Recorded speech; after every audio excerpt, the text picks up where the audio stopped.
Spinning and spinning. There we go. Good. Excellent. All right.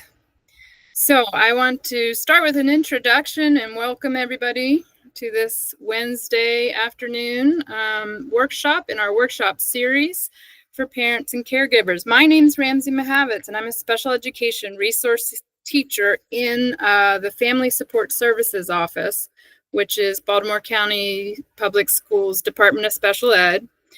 One of our primary missions in the Family Support Service Office is that we work to provide families with information about specific disabilities, to increase also awareness of some outside community resources that families may be seeking, as well as we do a lot of support around just helping families understanding the special education process.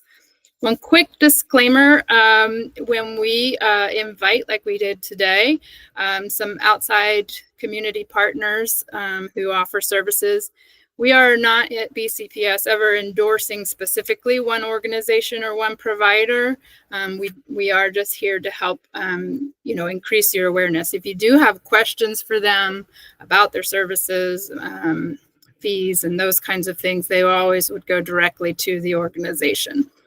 All right. And then with that said, let me introduce you who we have invited today. I'm really pleased to have back Carly Hughes. She has come here today to really help us with learning the systems and ways in which you can partner with your child's school around building a behavior intervention plan. We're going to learn a lot about this FBA. If you maybe your child already has one, or you've heard something about it, or your school's team is considering it, and we'll learn, a lot about that from her. Carly comes with years of experience and has a lot of expertise in this particular area, both as a special education teacher in her former life, and now as a consultant and advocacy group behind behaviors. And Carly, I'm so happy to see you again. Thank you for coming, and I hope all is well with, I know the other thing to share is that you are also a new mom, so you're managing work and an infant. So thank you. And hold on. Before I actually pass it on to you, I do have two more logistics to go through slides. Then I'm going to hand it over.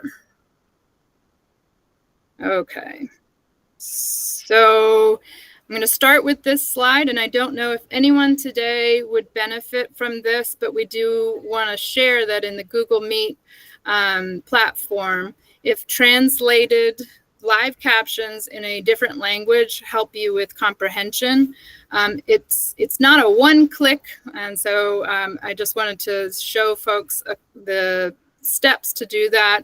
One would think you would go down to that bottom ribbon and select the closed caption button, but actually first go to settings, which is those three dots, select settings, and then once you're there, there's another closed caption. You click that, and when you're there, you can pick the language that you would like that live translation in, and that can also, that could be very helpful with comprehension. It is not perfect, though. We want to say that sometimes it's a little wonky, but it's certainly very helpful. All right, and then let's see, that's just a different screenshot. Again, because we are recording today, I do want to kind of go over some of the logistics for asking questions during the presentation. We are going to make some room at the end where we'll stop recording, but if questions pop up, please feel free to use the chat option, but do avoid sharing any identifying information there, and names of students, names of schools or teachers or administrators, but just general questions that avoid that is what you want to do in the chat. And then that said, we are always here in the Office of Family Support Service to provide you with some private one-on-one consultation And I know Carly will likely be sharing, I didn't put your email and phone number here, Carly, but I know you will. So either with our office, there are two ways to reach us on this screen.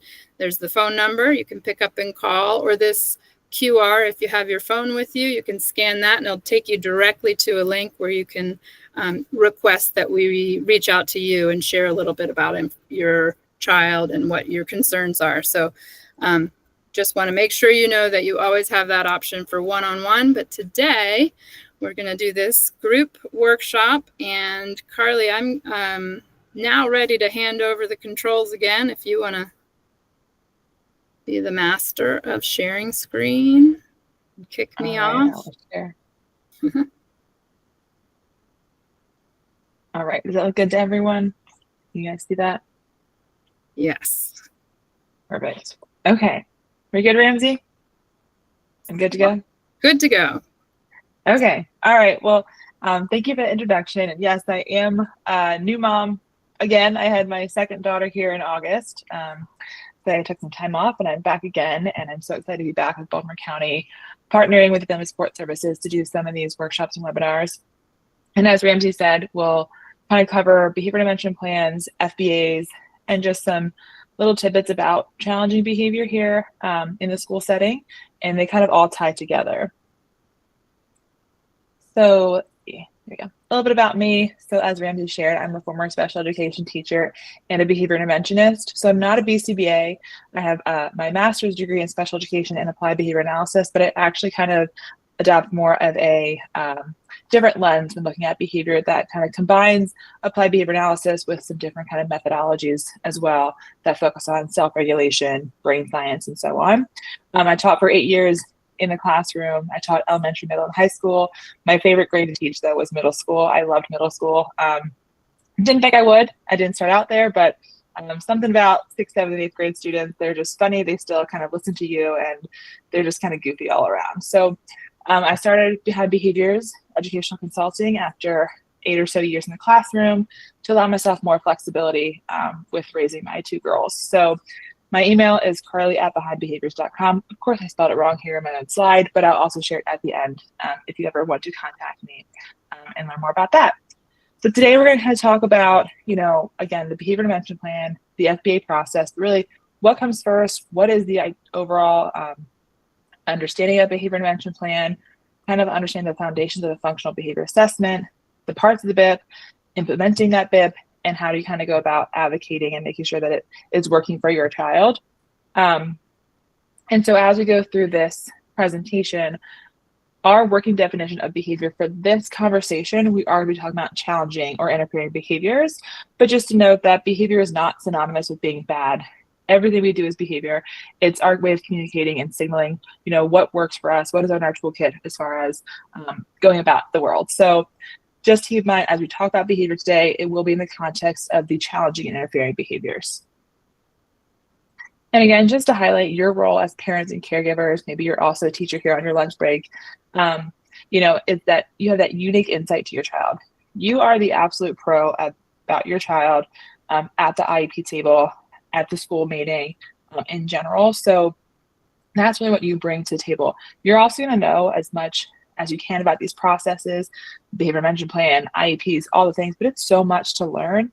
And there's so many people at the table. So it's really important to know that the burden of knowing everything is not on you, but your role really is to be able to fully advocate for your child, provide those consistent supports across environments and settings, and then be able to speak to those things that your child needs in a way that is effective and collaborative. So what comes before a behavior intervention plan? First of all, the behavior intervention plan is not the first step when we're talking about challenging behavior or interfering behavior in the classroom. Behavior starts in the classroom, right? Or maybe in the lunchroom or in the hallways, wherever we're seeing these things kind of emerge, but addressing them starts there with that classroom teacher, with those, the people that are on the first line of working with your kiddo. So you might do things like requesting a parent-teacher conference. In that, you might be talking about, what's working at home, what engages your child, what is already in use for your child. Some teachers are really, really great about having preventative and proactive kind of systems in their classroom that aren't quite individualized, but are applied to everyone in that group. And that's where that kind of first tier of intervention happens. And then, we have the more individualized supports where, again, through a parent-teacher conference, through just kind of connecting with your kiddos, teachers, you can kind of highlight, my child might need some more reminders to stay on task. They benefit from visuals. How can we kind of incorporate these things? And then talking about, if it is something that's kind of starting to have a pattern or you're seeing more of a concern here, you can ask the team, can we start collecting some data? And it can be very kind of simplified data collection. It does not have to be really extravagant. It could just be, how often is this happening? What is happening? Can you send an email home when this happens? Can you write in their communication log or a journal if you have a younger kiddo that's going back and forth in, pre-K or kindergarten? Or, phone calls home, or how are you tracking that information? And then so before behavior intervention plan, you can also have behavior addressed through a student support plan, which is more with the student support team, your school psychologist, the guidance counselors, your child's teacher, kind of creating a plan to target certain interventions.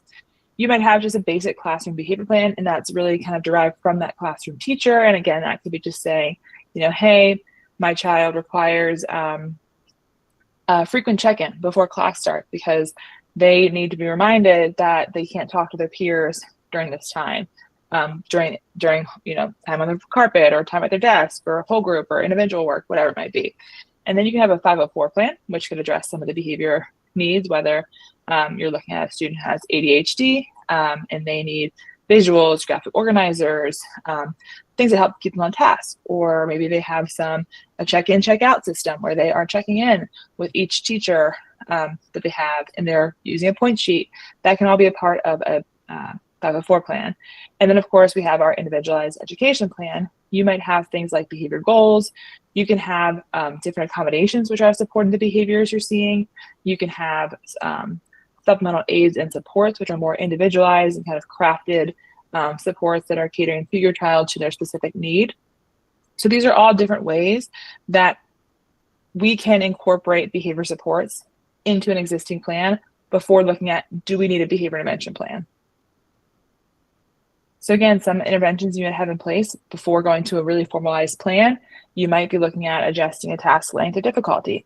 We're not modifying the assignment, but it might say, hey, my student really can only stay on task for about 20 minutes at a time right now. Can we look at, making sure that we're giving them the writing assignment and giving them a timer to stay on task with that. We're looking at offering choices or movement breaks.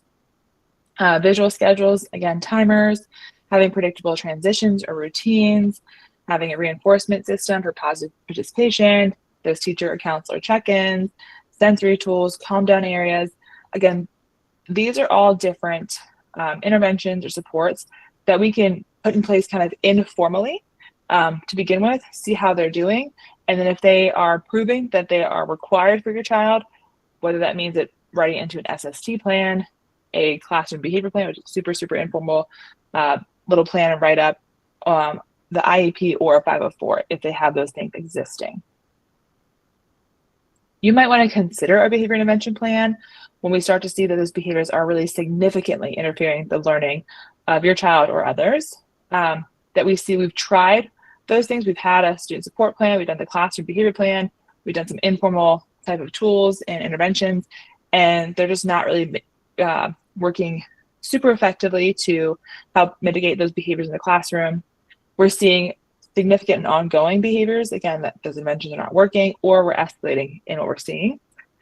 Or in general, if you as a parent or the staff are not really sure what's happening and why the behavior is occurring. So it's hard to address a behavior and put these interventions in place if we don't fully understand it. So kind of all those reasons combined, you might come together as a team and say, I think it's time to go to that next step. Let's look at doing a functional behavior assessment, because that's going to then just help us decide, do we need a behavior intervention plan, or do we just adjust some of the things we're doing here and now? So if you're coming to that conversation to discuss, behaviors, or discuss looking at a behavior intervention plan, you might want to think about the patterns. So when and where the behaviors occur. Again, looking back at your records. Are you getting phone calls at certain times of day? Emails from certain teachers? Notes home about certain things. Maybe you're seeing that their English assignments, never really get done or finished, or they're always halfway done, or Math is just really struggling. That could tell us that there's some behaviors coming up in that time of day, in that classroom setting for your child. Think about the triggers, so what comes before those behaviors we're seeing. And then think about the impact. So how is it affecting the learning of your child or their peers, or their peer interactions sometimes too. Sometimes that's a really big indicator that those behaviors are significant enough to, again, impact your child's educational experience, which is not always just academics. If you think it's time to request an FBA or BIP, looking at, again, the records of interventions already attempted. So looking back, do you have a classroom behavior plan that's been in place? Do you have an SST plan that's been in place? How are those things working? What's in them? What is the data that's been collected on those things? You know, again, if you've been having conversations with your school team and your teachers, hopefully if behavior's been a concern for a period of time now, we have some data on it. Maybe it's data on how often it's happening, how long it happens when it does happen. Maybe there's a communication log about behaviors. Maybe that guidance counselor is logging how often they're coming and supporting your child to help regulate, really kind of collecting all those pieces, because that's really important to bring to the table when you start to discuss, do we need to do an FBA? So we're actually going to start with an overview of behavior intervention plan, because I personally like to think about the end result to help us understand kind of the steps to get there. So let's talk about, again, the overview of a behavior intervention plan. What is this plan? So this is the plan that is proactive and positive in its approach. It's tailored to your individual student's needs. It's based on understanding the behavior. And again, that tier 3 approach, it's not really our first attempt to try to address behavior. And it's driven by the student data and their strengths. When done well, we kind of highlight their strengths in this. And so again, what's really important to remember here with behavior intervention plan is that it's a tailored plan, whereas a intervention that we're trying just to target some behaviors before this could just be applied to everyone in the classroom. It could be just a trial. This is going to be a really formalized plan the team develops with certain components that are important to kind of work together to address those behaviors we're seeing. If your child has an IEP in place and you're looking at writing a BIP or they have a BIP, those two things should work together, keeping in mind that you do not have to have an IEP if you have a BIP, which is kind of confusing. But if you have a behavior intervention plan, you can have a 504. You don't need to have an IEP or a 504 at all. But if you have an IEP, they should be talking to each other. And we'll kind of get into why later on. Also knowing that in this process, your child does have rights. Their right to free and appropriate public education, protection from discrimination, and the right to due process and disciplinary actions. Just a little highlight here, and more so for you to kind of explore later on, understanding what IDEA says about behavior intervention plans. And so it does tell us that we do need to consider positive behavior interventions and supports to address behavior when it's impacting the child's learning. And that everyone should be kind of a part of that discussion, and especially our regular education teachers or our general education teachers, because if our kids are going to those settings, we want them to be a part of this process because they are also helping to implement the behavior intervention plan. And then this piece here kind of talks about when there is a manifestation determination meeting, which is something that has to do with suspensions and whatnot. But if we are seeing students being suspended for 10 or more days, we have to hold an MDR. We'll talk about that later as well. And then our guidance is to either conduct an FBA potentially to see if we can address those behaviors through a BIP. There's also policy under COMAR, which is our Maryland laws and regulations. I'm not going to spend too much time here, but again, just lifting it up for people to kind of go out and be familiar with. So again, when is a BIP typically needed? We've had that pattern of behavior. When the interventions are not working or no longer kind of showing the improvements, or we're seeing kind of increase in referrals or disciplinary actions. The benefits of a well-designed BIP: we have improved behavior and addressing the missing skills. We're looking at better academic performance because our child is able to then attend to instruction, hopefully increase positive school experience. We don't want our kiddos to, dread coming to school because they're always getting in trouble. The point of the BIP is to have a positive way to address the behavior and better home and school collaboration. So now for the foundation of the functional behavior assessment. Again, this is the kind of process that comes before the BIP in order to help us create that BIP. So the functional behavior assessment is a structured process of collecting data and information on behaviors The goal is to understand and hypothesize the function. We don't know for sure, but we're trying to get as much information as we can to understand it. And then it's going to provide insight to develop that BIP. So in this process, we want to be able to define the behaviors, hypothesize the function. So we're looking at attention, tangibles, sensory, and escape. And then we're looking at the triggers and consequences to try to understand why is this happening, what's happening before, what's happening directly after. In this context, consequences are not that punishment that we tend to think about when we think about consequence.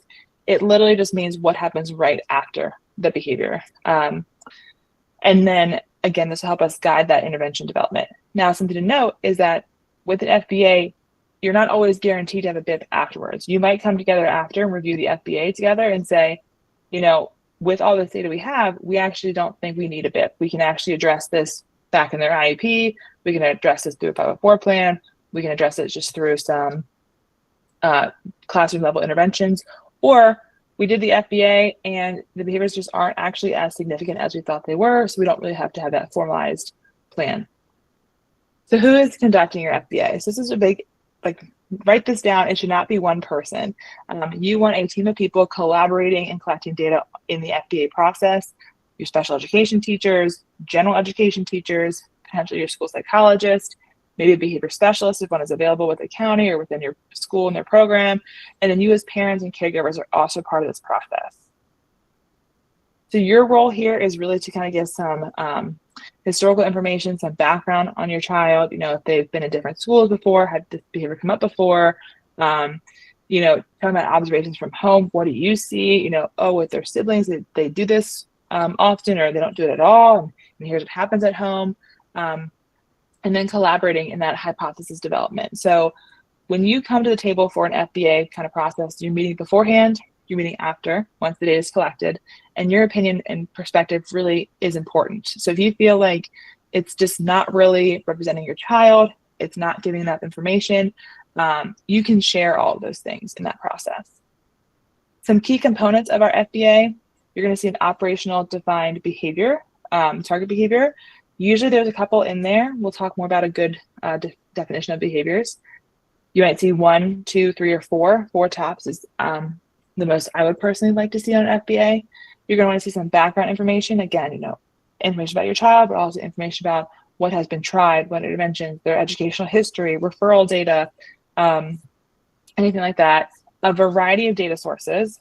So again, not just one observation, not just your disciplinary referrals, not just your suspension data. You want to see maybe 1 or 2 observations, ABC data, frequency data, how often it's happening, how long it's happening for, data on the environment, where is this taking place? What does the classroom look like when they are struggling? What does it look like when they're doing well? Maybe some data on some positive indicators as well. Then you're going to take that data and see a data analysis where the team breaks down and finds patterns. And then using those patterns, you're developing those hypothesized functions. So again, with the data collection, multiple team members collecting data if possible, if and when possible, variety of data sources, looking at the frequency, duration, and intensity. So how often, how long, and how significant those behaviors are. Looking at our ABC data, so antecedent, behavior, consequence, what happens first, what is the behavior, what happens right after. Ideally, you want at least 4 to 6 weeks of consistent data. And this should start from when you give consent for the FBA through, those couple of weeks, not just one incident here or there. And the data should be kind of new data we're collecting. So let's say you have a child who's had a behavior plan, a classroom plan, or an SST plan. You're in the FBA process. You've identified your target behaviors. It's more significant. Your data should now be a bit more intricate or developed versus that more simplified data you're taking beforehand. So you want to see more, you want to have it added value and be sufficient to, again, be able to draw some conclusions and see some patterns and some trends in those in that data that we're getting. Interviews, again, is where you come into play, and also your student. If when and possible, we should be interviewing the student, asking them, tell me about reading class. Does that go well for you? Why don't you think it goes well for you? What part of your day do you really enjoy? Why do you enjoy that? When do you feel like you're really successful in school? What helps you feel successful? All those things, while it's not maybe telling us exactly why the behavior is happening, Those are really important pieces to understand and develop that BIP later on. So again, antecedent, the ABC analysis, antecedent behavior consequence. An example is a parent opens a snack and starts to eat it. Child walks over to the parent holding the handout. The parent gives the child a snack. If you can't tell, I have a toddler at home who loves to eat the snacks I eat, and this happens often. And so by giving her that snack that I'm eating, I'm reinforcing her requesting that snack with holding her hand out. So when we're identifying the target behaviors, we want to be specific, measurable, observable, and prioritize based on impact. So we don't want to just sit at a table and list off, 10 different behaviors we're seeing.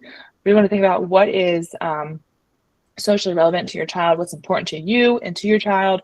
And then when we define those behaviors, they need to be specific and observable and measurable. So not just writing down non-compliant, disruptive. It needs to be spelled out. We'll talk through some examples as well. So here's an example of hitting. Any instance of using student's own body or an object towards another with intent to make contact and cause harm. Examples include slapping an arm away, using a pencil to hit peers, but a non-example is giving a high five. I prefer to see a definition with examples and non-examples because that helps give clarity. When we're hypothesizing the function, we're looking at those 4 functions, the attention, sensory, tangible, and escape. And we're considering environmental factors, physical setting, the social context, instructional factors, scheduling and routines. A good FBA will have all these things kind of considered. And we're also not just focusing just on the student. We want to look at, again, the environment, what's happening, what is supporting them, what could be those triggers. The FBA to the BIP. So the FBA is going to, again, guide our strategy selection. We talk about writing a BIP, what is working for the child, what does not work, what is a trigger. We want to know the interventions address the function. So it just really depends, if we're looking at a function of escape, but we're trying to give interventions that are giving a lot of attention, that probably is not going to work well. And then looking at the baseline for progress monitoring.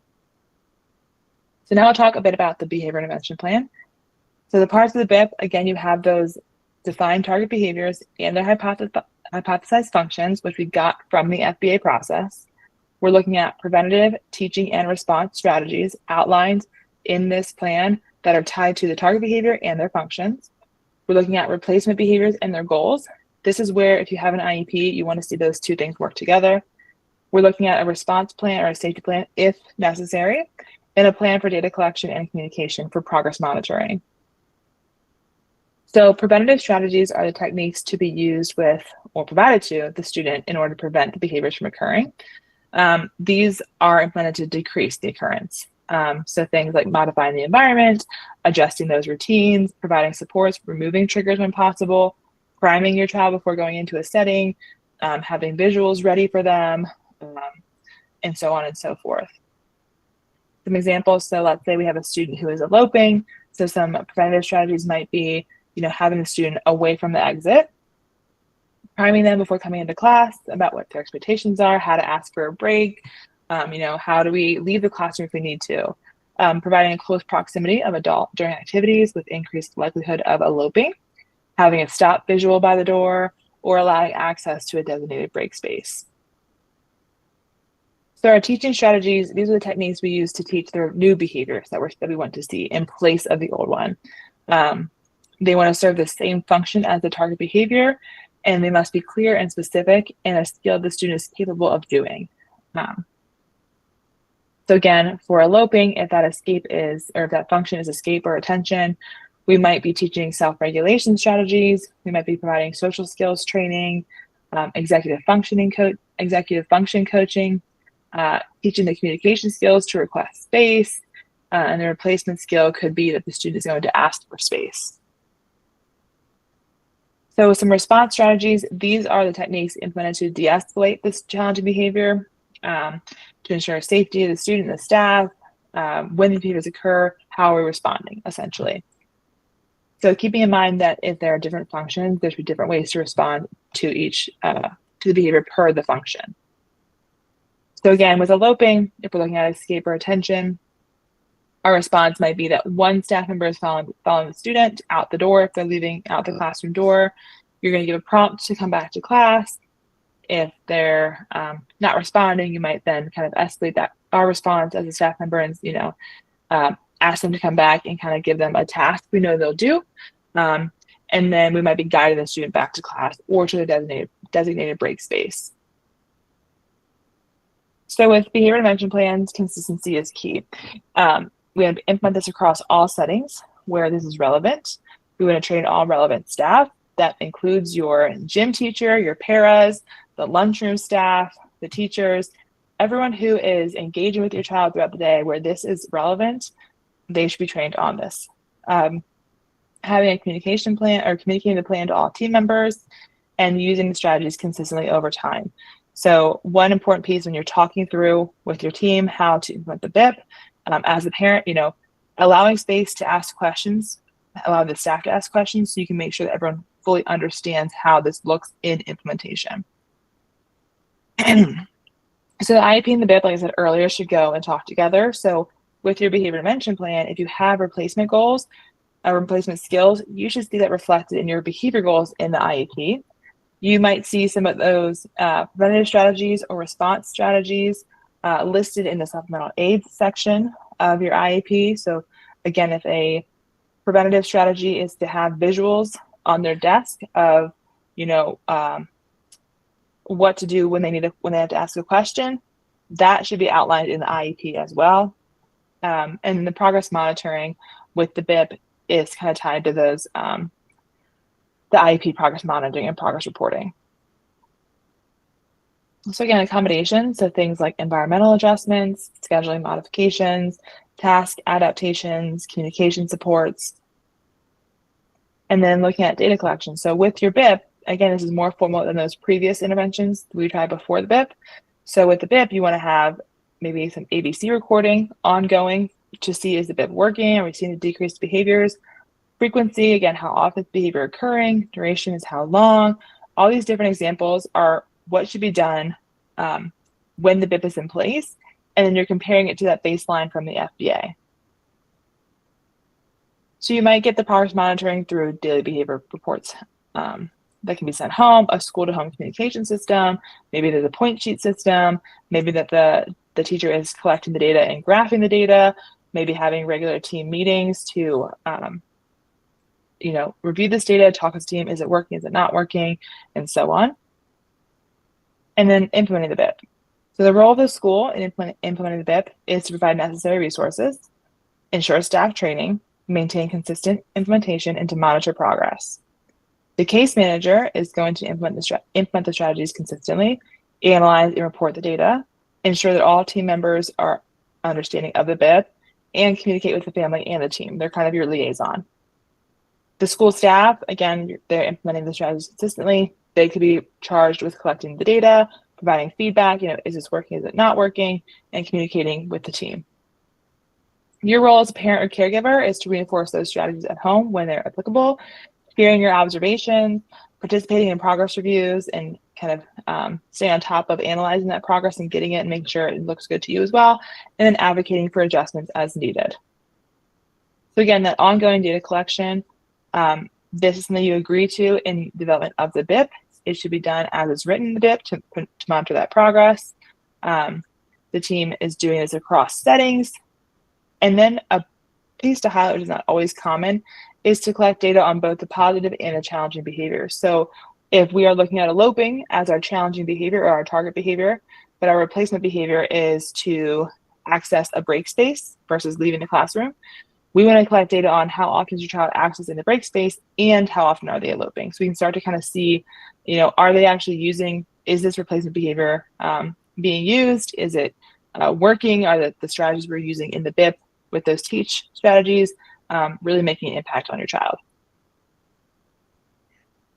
If we are looking at, why is this not happening? Why is my child still having these kind of behavior challenges in the classroom despite having a BIP? You might want to identify these errors, identifying the barriers to implementation, problem solving with the team. Maybe your team needs additional training, staying flexible and willing to adjust. And we really don't want to play the blame game. We want to come into these conversations just kind of being more inquisitive and curious, helping understand the why, and almost kind of doing what is an informal FBA yourself with this process to identify why is this BIP not working. You always want to celebrate the successes. So think about, is your child arriving to school on time? Are they staying in their seat for the whole lesson? Not using curse words. They may have thrown a chair, but they didn't cuss at the teacher. That's a success. And really kind of highlighting with the team those small wins, because that makes the student feel seen and heard. And sometimes, again, students with BIPs, they see a target on their back, and teachers will sometimes, pick on those students a little bit, or only see those behaviors because we have a BIP in place, but kind of reframing our mindset a little bit to see the success when we can and highlight them. So if you need to be reviewing or modifying your document, that is well within your rights. It's part of this process. The BIP is a fluid document as well. So once you review and revise it, at your annual review of the IEP, you want to be reviewing and revising the BIP as well. If you don't have an IEP in place, it could be just when progress is plateauing, if new behaviors emerge, maybe at times of transition. So maybe you're going from elementary to middle school, middle to high school, kindergarten to first grade sometimes is a big transition, any grade sometimes. And then we're seeing an increase in those disciplinary actions. You might want to call a meeting as a parent if you're, again, seeing the lack of progress. You're seeing new challenging behaviors. Maybe things are coming up at home. You're not sure if they're happening at school. There's a change in the student's life or their environment that can be relevant to their behavior and the behavior plan, or you feel like those strategies are no longer appropriate. So how do you request the revisions? You want to contact your case manager or the IEP facilitator, whoever is your point of contact at the school. Put your request in writing, share your concerns and observations. That just is helpful to kind of guide that conversation to get it started, and explicitly request a meeting. So you don't just want to say in the email that you are, concerned and want to discuss it. You want to say you're asking for a meeting to discuss the BIP and hear your concerns. So again, this is more tied to the IEP process, but you have a 10-day meeting notice, your 5-day notice of documents, all the members who should be present, and that you should be getting that prior written notice, which documents the discussion that took place in the IEP meeting. A little bit about manifestation termination reviews, because they sometimes tie into behavior and tie into those suspension and whatnot information we have. So an MDR, it's a special IEP meeting, determines if behavior is related to disability. It's required by IDEA and COMAR after 10 or more suspensions. Consecutive or all at once or cumulative is when we look at the 10-day threshold. The MDR kind of protects students from discrimination. It ensures appropriate consequences. Again, like make sure that we are meeting their needs. And if a BIP is not in place already, it could lead to a BIP development or revision. Just noting that obviously the code of conduct does apply to all kids. It does not override IDEA, but can be considered in the implementation of your IEP. When you're in the MDR meeting, if you get to this point where your child's been suspended for more than 10 days and you're the questions you're answering are, was this caused by the student's disability? Did the behavior have direct or substantial relationship to the student's disability? And was the behavior a direct result of the school's failure to implement the student's IEP? When you prepare for this kind of meeting, you want to record all relevant data or review all relevant data. You should get a copy of the incident report or suspension report, and it's sometimes helpful to bring a support person if possible. I'm going quick just so I'm watching the time. So after the MDR meeting, your student might return to their placement. You might be conducting an FBA, which is, again, important that you know that process. You might be developing or revising that behavior plan. If there is not one in place, you'd be developing one through the FBA process. If there's one in place, you might be revising it, saying what more does this child need to be successful in their setting. If it's not a manifestation, as the team agrees, then the disciplinary action may proceed. If the IEP was not implemented, then there's probably some corrective actions that might be required, and that's just a whole different process. So if you have a BIP with your child currently, how would you look at it and audit it? We're going to talk through that. So you want to look at it. Is the behavior clearly defined? How many behaviors do you have outlined on the BIP? And are the target behaviors clearly defined? Are the strategies based on the FBA? So going back to your FBA, are they kind of in line? Do they make sense? Or do they seem like they're kind of pulled out of thin air? Are the goals specific and are they measurable? So those replacement behaviors. Is the plan being implemented consistently? Some red flags on your BIP would be vague behavior descriptions, a very punitive focus rather than teaching focus. And you'll see that more in those response strategies. So if you're looking at the response strategies on your BIP and you see that It's taking away points, losing access to something, call for help, write a referral, those things. That's a major red flag that your BIP is not preventative or proactive, or positive. And so you should probably revisit that with the team and talk more about what are some response strategies that are targeted to the behavior, and kind of just responding to the behavior, not necessarily a consequence or a punishment for the child. And then also, if there's no plan for data collection, no communication, or no review, that's a red flag. All right, so it's 12:14, so we have some time for a Q&A. So I'll open it up to anyone that has questions. Okay. Well, I just wanted to say again, thank you. Big thank you, Carly. The audience today and looking at who registered was from preschool parents all the way up into high school parents. So I know, that you have really packed a lot of information in a short amount of time. But I think what the reason for some of that is just making sure you could kind of cover what you might be facing in a preschool setting all the way up to, some of the things that could be happening in the high school setting. But I'm going to mute myself again in case there are any other questions. And then remind folks also, I did that you can reach out for one-on-one consultation. Carly, I did add your email into the chat, as well as before anyone logs off, there's pinned at the top of the chat feature is a link to a survey. We'd love to hear your feedback, not just about today's workshop. It's only just 2 or 3 questions, but the final question is an opportunity for you to share some future topics that you'd like to see. So we'd love you to do that before you go. And Carly's email is also in the chat. And I'm going to quiet myself so that give other people the floor. And Ramsey, if you want to stop recording here, so if people want to ask questions, it won't be included. Thank you. That was an important thing.